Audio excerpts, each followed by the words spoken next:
Perhatikan perbedaan narasi Trump dan Biden dalam debat terakhir di dalam debat Pilpres terakhir ini. Trump mengatakan we have atau we are, sedangkan Biden memilih kata we will, is going to. Biden itu 42 tahun politikus karir dan 8 tahun sebagai vice president, sedangkan Trump baru 42 bulan jadi presiden. Harusnya Biden narasinya adalah we have, bukan we will atau going to. Karena Biden memang betul-betul Sleepy Joe. Itulah telegram dari pengamat intelijen pertahanan negeri seberang ke saya kemarin. Saya pun sebagai pemerhati masalah geopolitik dunia membaca pesan tersebut langsung tergerak untuk menonton ulang debat Pilpres Amerika yang tinggal 10 hari lagi menuju hari pilihan raya tersebut. Secara teknis, dalam hati rakyat Amerika saat ini sudah punya pilihan mana yang akan mereka pilih dengan kepastian 90%. Tetapi 10% itu tetap make a difference. Dalam 10 hari terakhir, kunci mengambil yang 10% itu menjadi sangat penting.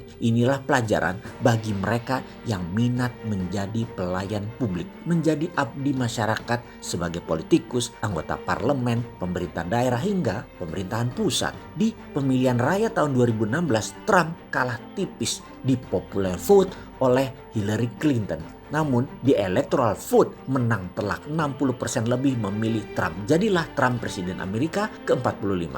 Apakah kali ini juga begitu? Menurut saya, iya. Pengumuman Q3 atau kuartal 3 akan pertumbuhan GDP nasional Amerika naik 30% perkiraannya kemarin kembali menimbulkan reaksi baru di publik, yaitu euforia. Trump terbukti memang memajukan Amerika. Trump berhasil mengecilkan peran globalis cabal. Cross-border multinational company milik Amerika berjaya di mana-mana di seluruh dunia. Menguatkan retail manufaktur dalam negeri yang dulu apa-apa made in China menjadi produksi dalam negeri, Trump berhasil. Strategi proteksionis Trump terbukti make America great again. Gaya Trump yang proteksionis, anti foreign direct investment dan mendukung domestic direct investment (DDI), juga dollar go home dan quantitative easing, uang mudah dengan printing money, membuktikan hasilnya. Selama pandemi Covid kemarin, dia berhasil melakukan banyak manuver ekonomi. Tiongkok di sisi lain, Q3 atau kuartal 3 juga naik GDP-nya di atas 4,5%. Ini luar biasa. Proteksionis Amerika dibalas strategi currency yuan,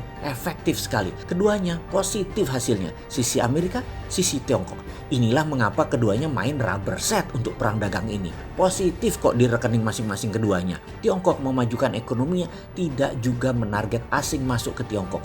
Mana ada FDI di Tiongkok sebagai solusi ekonomi kontraksi karena Covid. Renminbi dengan financial strategi Tiongkok lainnya, itu yang dimainkan. Trump dengan geopolitik dan proteksionisme meningkatkan ekonomi Amerika. Tiongkok dengan financial strategi meningkatkan ekonomi mainland. Keren keduanya. Tanpa uang asing, tanpa investasi asing, tanpa mesin asing, tanpa orang asing, tetapi tetap ambil sumber daya negara lain yang mau dikadalin mereka. Itu rumus makmur kedua negara tersebut. Indonesia, terserah deh. Wes pinter semua pejabatnya.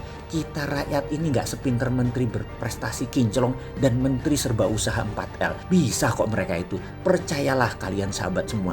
Bisa. Mungkin bisa naik Q3 nanti 30%. Kayak Amerika. Bisa. Tiongkok yang 4,5% mah kecil. Dilewatin sama Indonesia.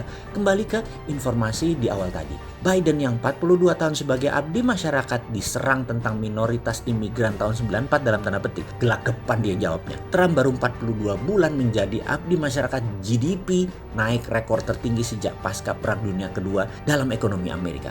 Begitu juga naiknya nilai transaksi Wall Street lebih dari 20% dalam 4 tahun ini. Karena itu saya tetap pegang Trump. 14 agendanya Trump jika dijalankan ambiar Washington Consensus. Obor, IMF jadi less important. Lembaga multilateral dunia menjadi less important. Dia ini game changer banget itu Trump. Bener ya, kalau saya ini disuruh ambil posisi, ikut yang berpengalaman dulu, baru nanti kita Raden Wijayakan mereka.